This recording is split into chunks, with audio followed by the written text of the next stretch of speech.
Thank you so much. Welcome, everyone, to another exciting edition of Ask the Expert. I've been told I'm your expert today, Andrew Long. I oversee the pharmacy and the manufacturing facility over here at the Sean M. Parker Center. Today, we're going to go a little bit into how oral immunotherapy works. Keep in mind that, there's definitely more details than we're going to cover today, but I hope to set up a good foundation of understanding as to sort of the background processes going on and what's actually happening when we go through the oral immunotherapy that many of you probably attending today have had experience with and even gone through. All right, let me switch over my PowerPoint.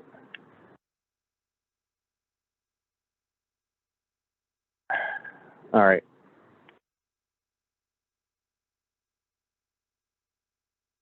So before we get into it, I just wanted to provide a little background on the immune system, particularly the adaptive immune system, which we'll talk about quite a bit today. The adaptive immune system is the part of your immune system that's really targeting specific antigens or molecules that your body encounters. So the things you encounter every day. T cells are a specific white blood cell that produce signals and kind of decide the overall immune response. Deciding what you're going to do about the molecule that you've just encountered. And over on the right, I've highlighted some of the cells that we're going to talk about today. The naive T cell, when we talk about that, we're talking about a mature T cell that has not yet encountered the allergen or antigen that it's specific to. Each naive T cell basically is specific to recognizing one specific molecule that your body may encounter. So your body's making an insane amount of these naive T cells, each one specific to a different molecule you may encounter. Once it finds its allergen or antigen or molecule, it determines what to differentiate into, and it turns into a specialized cell based on the local environment. And so over to the right, I've put a circle around the two that we're going to talk about. One type, the Th2 cell, type 2 T helper cell, is essentially the one that's involved in asthmatic and allergic reactions. When it matures after finding its allergen, it instructs these cells to differentiate into antibody secreting cells, mainly IgE. And we'll talk about that in a moment. It does do some beneficial things. It protects against certain extracellular pathogens, like parasites, bacteria, but today we don't like it. We're talking about allergic reactions. On the flip side, there are regulatory T cells that it can mature into. These are the good guys. We're big fans of these. They suppress the immune response and maintain self-tolerance to the allergen. Second type of specialized white blood cell is the B cell, and these are basically responsible for antibody production, as we kind of mentioned. When the naive T cell encounters its specific molecule that it's looking for, its antigen, it differentiates into a T cell that recognizes that same antigen, and the T cell then goes on to promote B cells that recognize that same antigen, and it makes an antibody that recognizes that antigen. So it's all recognizing the same molecule from start to finish. We're going to talk about three different types of antibodies today, mostly two of them. The Immunoglobulin E, also called IgE, it basically targets and marks parasites for elimination, which is a great thing. But on the other hand, it also recognizes and binds allergens, leading to the allergic reactions we see. This is really one of the main culprits behind the majority of allergies. So it can be beneficial, but at times it skews and it instead recognizes allergens when it shouldn't, and that's where we see the disease. IgA, we're not going to talk about too much, but it's a beneficial antibody. Just keep that in mind. And IgG4 is the other big one. This one has a variety of functions, but in food allergy, it serves an anti-inflammatory purpose and it induces tolerance to the antigen. And so these guys are going to help us prevent hypersensitivity reactions and the allergic reaction downstream. So definitely big fan of that one as well. And so before we get into it, there are a few definitions that are similar, but there's key differences that we need to understand before going into it. When we talk about someone being sensitized, it's really the ability of their immune system to detect the food allergen and react. It's typically evidenced by a blood test showing the presence of antigen-specific IgE, but it doesn't necessarily guarantee that you're going to react on exposure. Just the potential, so you really can be sensitized but not have an allergy at all. And we'll talk about why that is in a second. When we talk about an allergy, it's someone who's sensitized, but they also exhibit a clinical reaction on exposure to the allergen. So, you know, the potential is there with sensitization, but with an allergy, you're actually reacting when exposed to the food. When we talk about desensitization, we're talking about someone's ability to ingest the offending food without clinical reactivity during continued exposure, and that's the key part.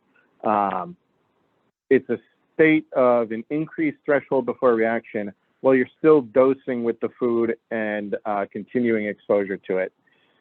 Normally, we consider desensitization to be in the range of 300 to 2,000 milligrams of protein, but it's highly variable. So just saying desensitization really isn't enough to understand the full picture. You need to ask, okay, but to what dose?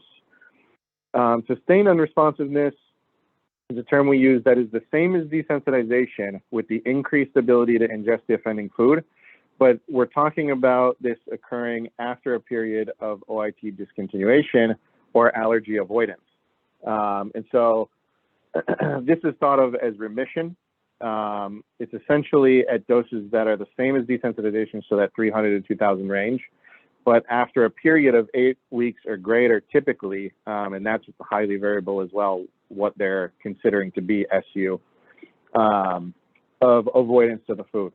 And so again, when someone says, you know, they've achieved sustained unresponsiveness, you need to know, okay, to how much and over what period, because there's a great difference. And finally, when we talk about tolerance, it's essentially the cure, and it's the holy grail of what we're trying to do here. And it's the same as sustained unresponsiveness, but it's a permanent ability for an indefinite period.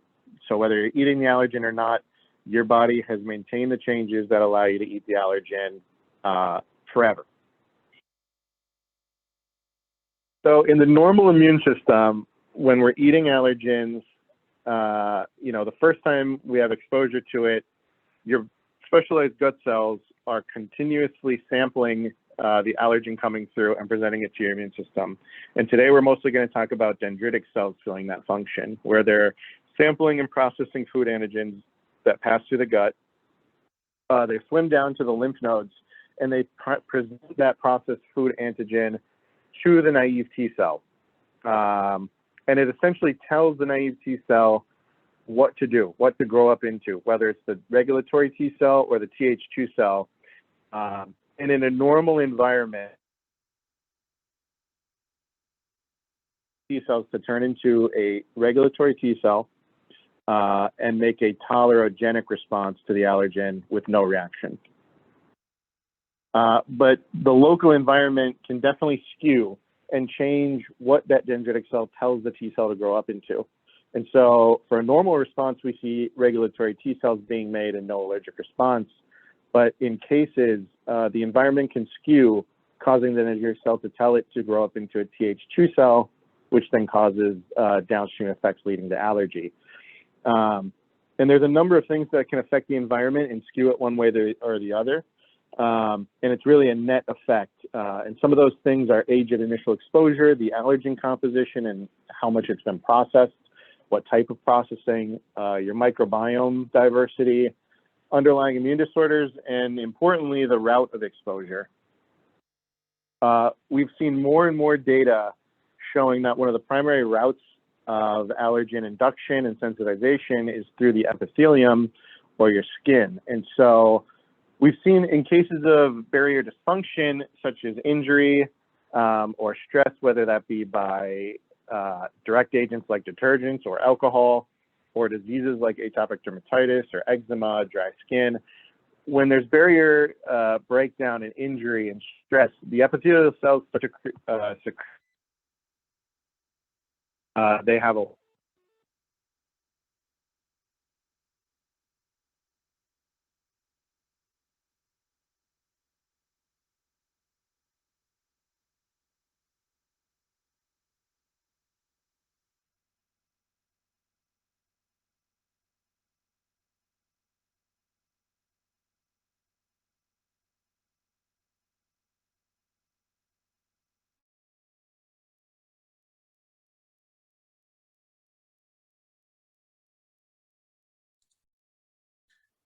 I think Andrew's having some connection issues so just give us a moment.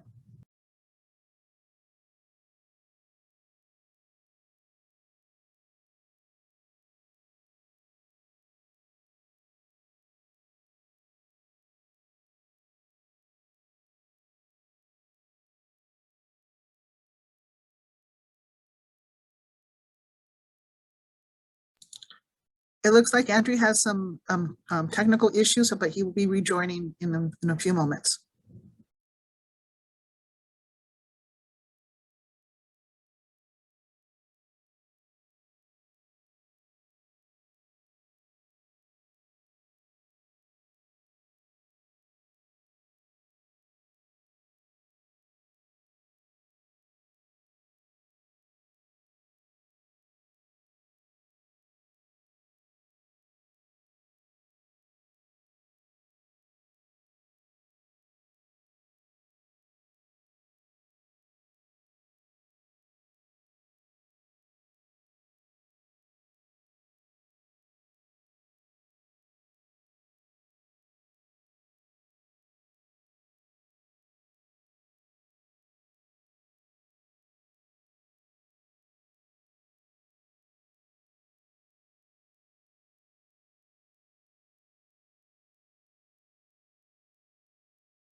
I'm back.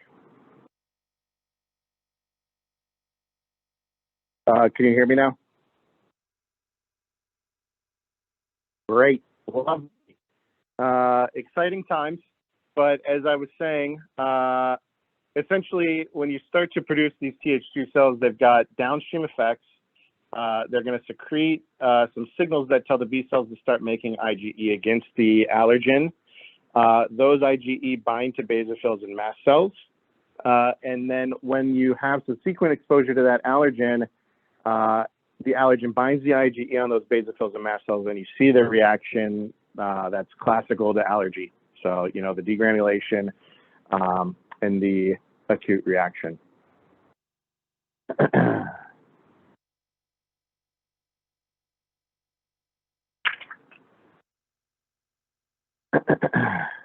So the classical route of immunotherapy that we usually go with and that many of you here are familiar with is oral immunotherapy.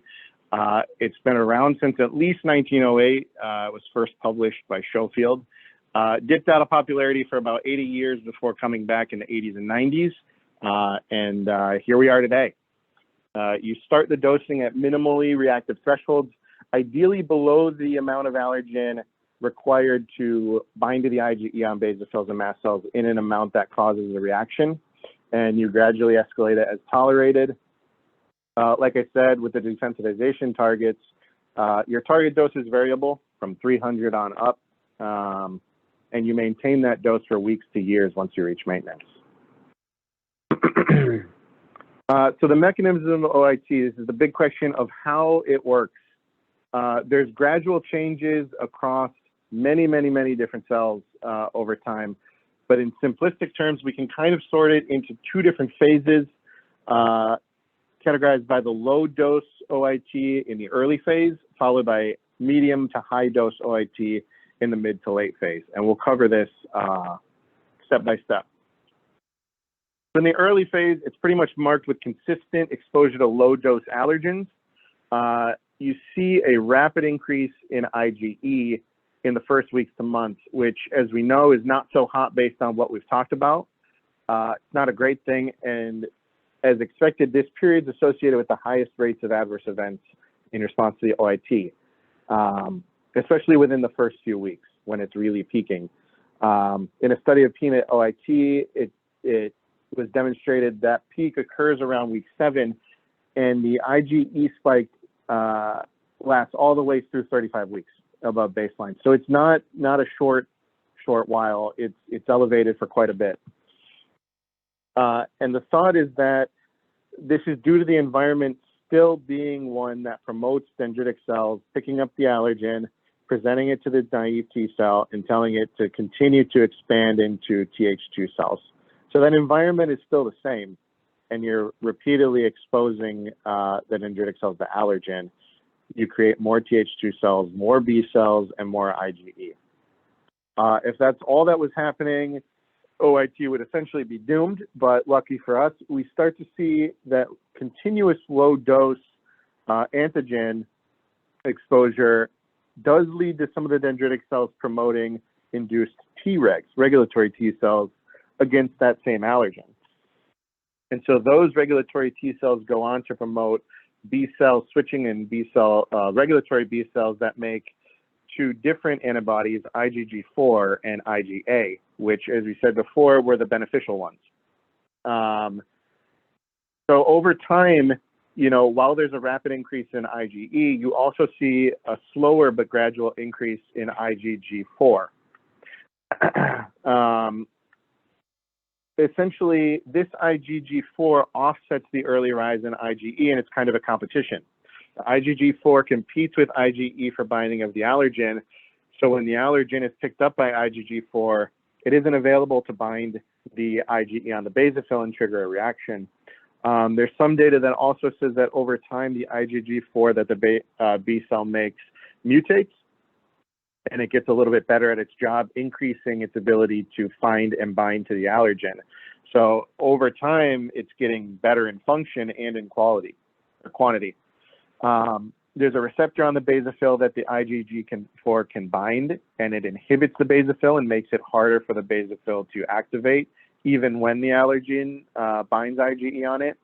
And so overall, this change in the ratio of IgG4 to IgE has been linked to desensitization success. And really, all of these changes are going to lead to decreased mast cell and basophil activation. This is usually after the first 3 to 4 months, and this is where we see the improvements in skin prick test scores and basophil activation.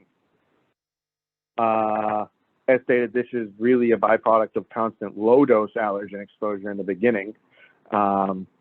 This decrease in activation is definitely not thought to be due to the reductions in IgE, because in this phase, IgE is actually increased.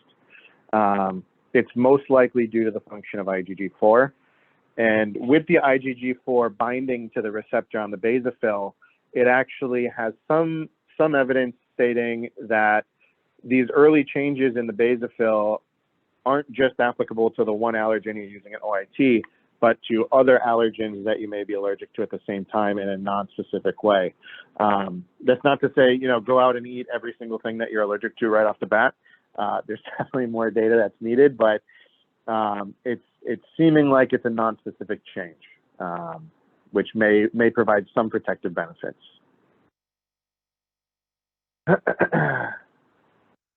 So, as said, this basophil and mast cell suppression is really chalked up to the early desensitization observed in OIT. It's a rough start, but it kicks off the increases in tolerance over time. So as we go up in dose during OIT, this is sort of what facilitates that being feasible.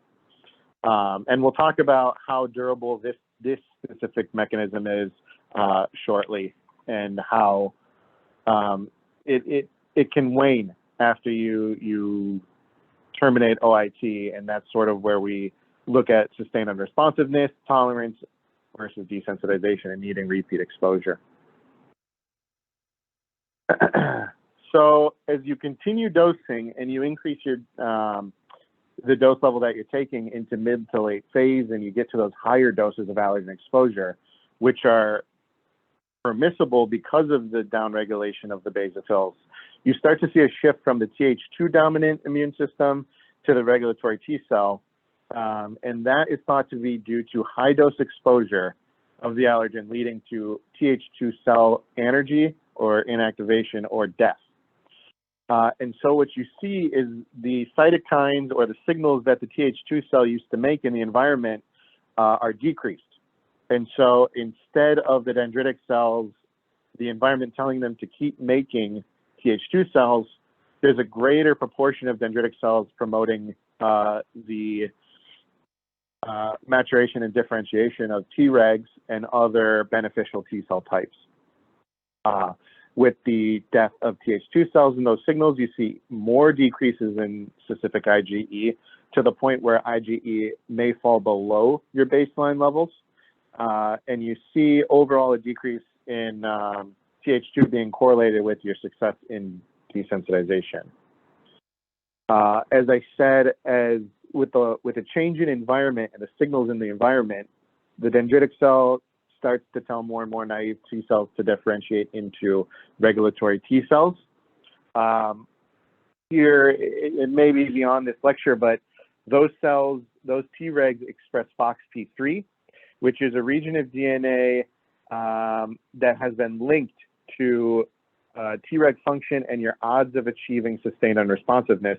So desensitization, even after you terminate dosing and you stop exposure.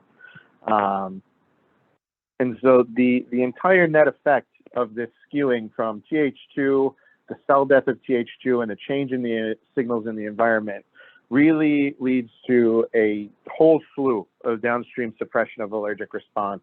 And it brings those with food allergy more in line with someone who has a natural tolerance.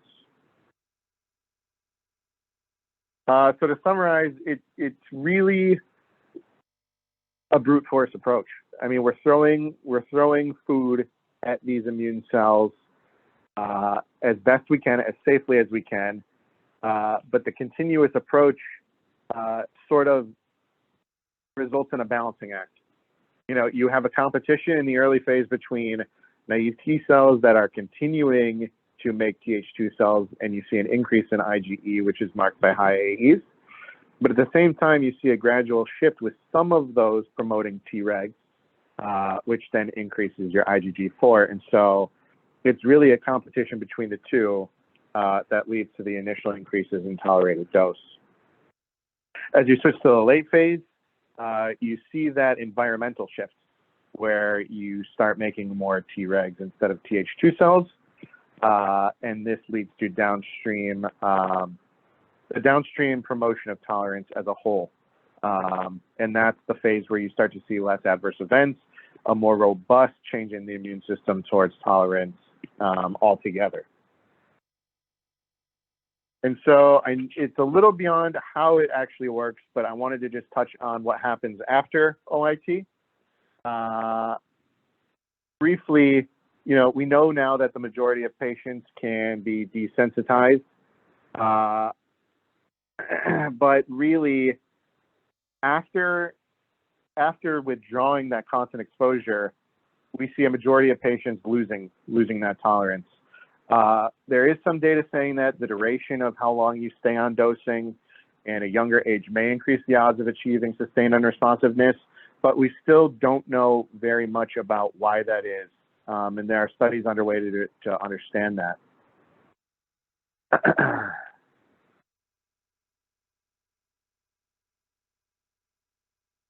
So, you know, as we look at all those mechanisms, it's still unclear to us if sustained unresponsiveness is just a state of prolonged desensitization, or if it's an actually mechanistically distinct phase.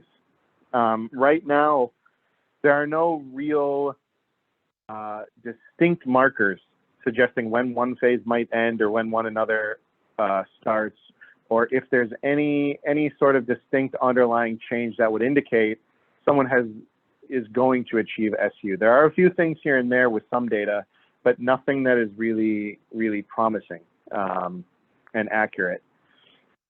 And so a lot of those mechanisms that we talked about are transient, and they depend on continued exposure.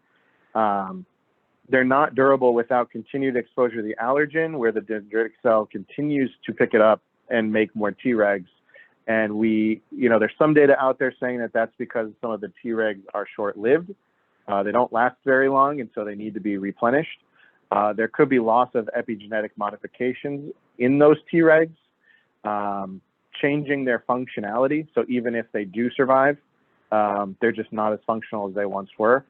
And some of those early changes in the basophil and mast cell, the responsiveness returns in the absence of allergens. So, as a whole, we understand quite a bit, but there are still many, many, many, many remaining questions, and here are a few. Currently, there's a wide range of studies, both here at our site and across the sites of many of our collaborators that are trying to answer these questions. One of the main ones that has been in the limelight of studies lately is how we can use biologics to improve the safety and efficacy of OIT. And this is just a small diagram I put together for one of our other manuscripts, but we're asking questions of how could we use biologics to sort of avoid the early AEs due to increases in IgE. And so that we've sort of incorporated studies of omalizumab, which you can see on here. Each of the red text areas are targets that we're looking at. And so omalizumab blocks IgE, so the thought is that that can cut down on some of the early AEs. Other questions are how can we decrease the signals in the environment early on to sort of skew dendritic cells to start making Tregs earlier rather than increase in Th2 cells. And so with that, I will open it up to questions. I will just like to say thank you to everybody out there, our patients, our families, and all of our collaborators pretty much who let us ask those questions and design these studies to answer some of those questions that are still ongoing. It makes a huge difference having such a large support base. And with that, I will open it up to questions. I will put up this slide of some of our current studies that I just mentioned that are sort of looking into some of these questions. And yeah, I'll take your questions from here. Let me switch over to question and answers. And RSLs, let me know if you have any extra questions that came through. I have two. So the first one is from Peter Frampton. Roughly what percentage increase in SIgE is triggered in early phase OIT? So it's, I believe, in the range of anywhere from 3 to 10-fold, and it changes based on the participant. And obviously, each person's own immune system. But it's a generally significant spike, especially within those first few weeks. And sorry, that's just an alarm.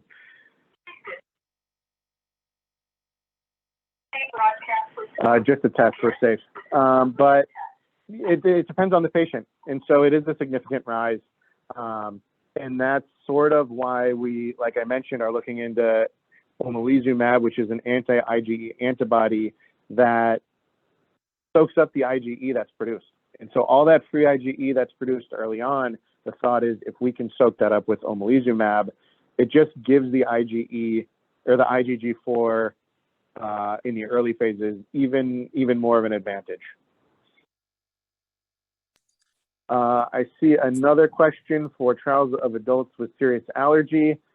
So that's exactly right. Most of the inclusion criteria that we have avoids patients with very severe allergy. But with some of these antibody studies, we are trying to move towards studies that are more inclusive of patients with more severe studies.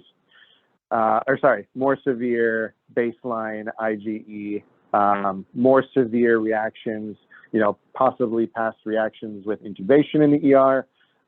Right now, I don't believe we have any, but correct me if I'm wrong. I think Will is still on for the inclusion criteria of our other studies. But we're working towards it.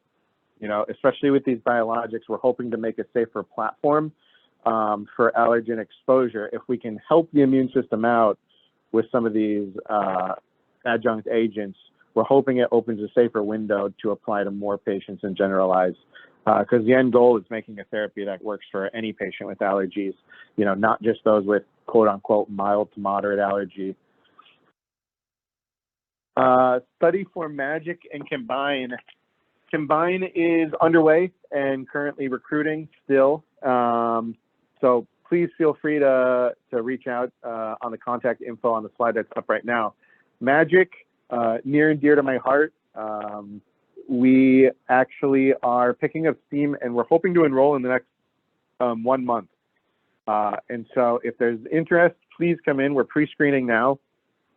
For those that have already pre-screened and qualified, be expecting an email soon because we're trying to bring patients in and get that off the road finally. I know it seems like every time we talk, we're saying MAGIC is about to begin, MAGIC is about to begin.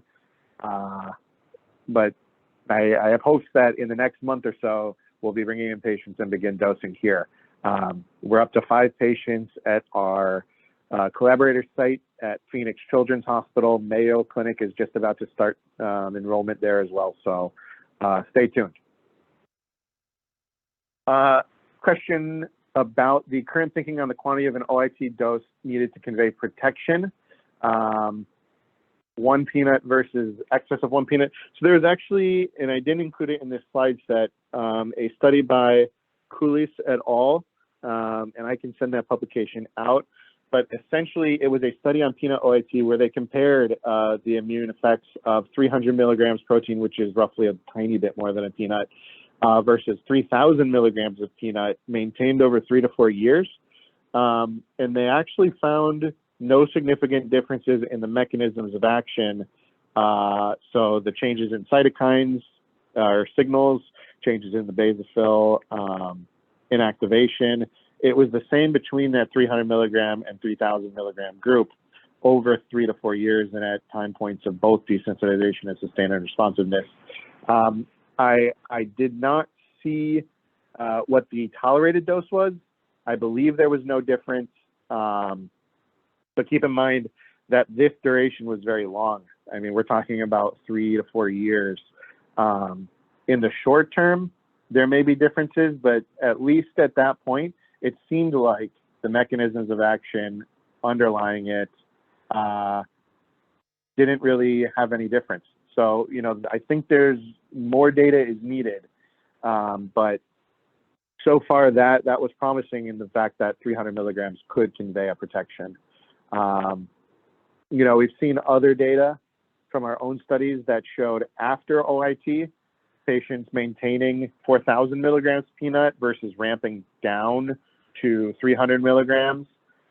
Those on 300 milligrams lost tolerance to 4,000 milligrams, significantly more so than those on 4,000.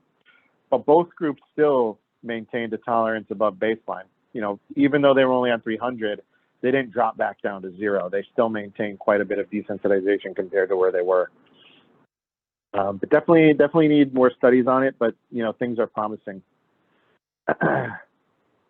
I see one for kids and teens that did the OIT follow-up, still taking the same dose. So right now we are actually designing grants, ideas, looking at all of, you know, past participants who have gone through OIT, trying to gauge what they're currently dosing on, how it's going for them, what's their quality of life, how are their reactions, because there is currently not that much data on what do you do after OIT.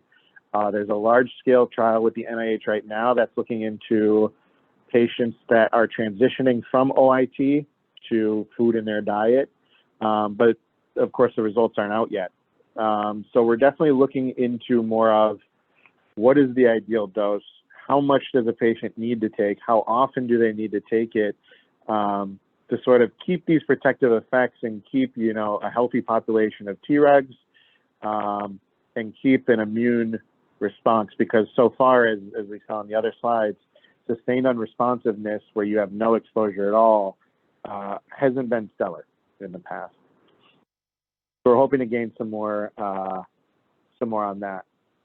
Options for patients who are unsuccessful going through OIT, such as too many adverse reactions to continue. For those patients, typically, you know, in my experience, they've been sort of referred to specialized one-on-one care outside of an OIT protocol. Research protocols are great, but one thing they're not great at is being flexible. And so if a patient doesn't qualify or is having trouble in a protocol, it's very hard to change their dosing and still meet the requirements of the protocol. So a lot of times they do need to sort of step away from the protocol and withdraw. But at that time, you know, typically we'd like to see them meet and be handled by an allergist one-on-one to either modify their dosing and go much slower, to start talking about using one of those biologics we talked about to sort of augment the therapy and try and reduce some of those AEs and make it a little bit safer for that patient. But it's definitely a population that we want to make sure there's options for, because like I said, we don't want this just to be limited to you know, only those patients who go through therapy perfectly with mild to moderate reactions. Let's see, does this work for allergic rhinitis? It depends on the underlying mechanism, but for IgE-mediated allergic rhinitis, much of this should be the same. Much of this should apply as a whole when we're talking about IgE-mediated reactions. The entire underlying mechanism should be the same. For aeroallergens, the therapies are conducted a little bit differently. A lot of times there's different mechanisms at play for those types of allergies. And so, you know, the reactions to exposure aren't quite as severe, and something like subcutaneous immunotherapy, you know, works a little bit better. Whereas in food, the magnitude of response is just too great for that to be safe. It's been tried before, and the reactions are just too great. What have I seen for patients who develop EOE during OIT as far as doses to keep FA away but not flare EOE? So, you know, there's more and more research coming out about eosinophilic esophagitis. Studies now from our colleagues in Arizona, who are actually doing magic with, recently published a study showing that people with food allergies often have eosinophils in the esophagus, even though they have the eosinophils present, it doesn't necessarily mean they have esophagitis and inflammation of the airway. And so, you know, what we've seen is that there is a subset of patients who develop esophagitis in response to the OIT. And for those patients, the only option we've had so far is to withdraw the offending agent, and it's reversible. You know, they return back to baseline. And so the options right now for someone on EOE, it's extremely limited. We're hoping that we may have some promising findings with the use of dupilumab. That blocks interleukins 4 and 13, and 4 and 13 are behind eosinophilic migration to the esophagus. So we're hoping that maybe by dampening that, this could be a solution for those with EOE, but we haven't yet seen any data. And the MAGIC study and other studies of dupilumab are still underway. So there's no publishing yet. You know, it may be that those patients instead would benefit from something like a skin patch with peanut. There are studies out there looking at both milk and peanut delivered through a skin patch. And in that case, it's bypassing the gut. And so it's sort of going around the esophagus. And so you may have desensitization through that route instead. And that's a whole different a ballpark as far as mechanisms compared to OIT. And there's differences in the efficacy, but when there's no other options for that patient population, I think it could be a good solution for them, definitely. So, you know, hopefully with more treatment strategies, we can make this applicable to more people. And so I only have time for one more question, but please, if I haven't got into it, email the questions in, and I will respond to them when I have time. I will go through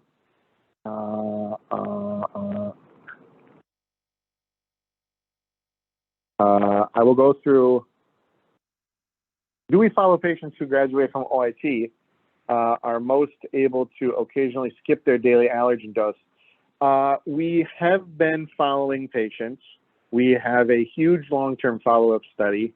And I kind of mentioned before, but right now we're actually filling out grant ideas of how we can better capture what those patients are doing, looking at their dose, looking at some of the side effects they have when they have it, looking at how often they're dosing and the frequency, and then tying that to what's going on in their immune markers and their immune cells underneath. So we're hoping to make it a non-invasive study because nobody likes to continue talking to us every day, no matter how charming we are. We're thinking of, very infrequent follow-ups, but at the same time trying to capture all that data of what our patients really doing in the real world. And so we've got that population set, and now we're trying to take advantage of that and sort of answer some of these questions that both you and I have to see what happens after, because, after going through this whole phase of oral immunotherapy, we want to make sure that, it's worthwhile, that we're getting a good, permanent, lasting effect out of it that continues to help people every day. And if, we find that patients aren't able to tolerate the food in transitioning to real life, then we need to look at other solutions for this to help, the duration and the durability of this therapy. But good questions all around. Thank you everyone for coming. I know we ran out of time, as always happens when we meet like this. But please feel free to email us questions, more questions as you think of them. I'm always around, always happy to answer and talk about this. But please feel free to send in any other questions. And thanks for your time, everyone. And I hope to see you at the next one. Thank you.